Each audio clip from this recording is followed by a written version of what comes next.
আমাদের লেবাস যদি কিছু আলেম এসে এমন অবস্থা হয়েছে, তারা ওই সমস্ত মসনদে যায়, তারা কখনো বৌদ্ধদের ধর্মের প্রশংসা করে, কখনো হিন্দু ধর্মের প্রশংসা করে, এক এক সময় এক এক ধর্মের প্রশংসা করে।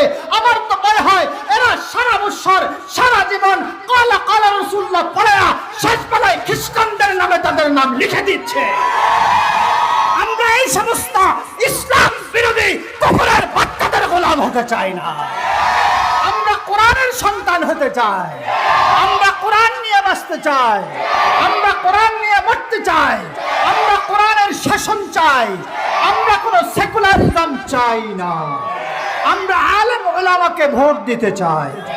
যদি আলেম উলামা ইহুদির সাথে মিলে যায়, আমরা ওই আলেম উলামাকে চাই না যারা শুধু নামে মাত্র ইসলাম, যাদের চেহারায় ইসলাম নাই, দাড়িতে ইসলাম নাই, জামা ইসলাম নাই, টুপিতে ইসলাম নাই, ঘরে ইসলাম নাই, ন্যায় নীতিতে ইসলাম নাই, ব্যাংকে ইসলাম নাই, যারা সুদকে মুনাফা করে চালায়া দেয়। এই সমস্ত নাস্তিক মার্কা মুসলিম জাতির কোনো গোলামি আমরা করব না, তাদের পক্ষপাতী করব না, তাদের দলে ভোট দেব না, তাদের পক্ষকে পক্ষ মনে করব না।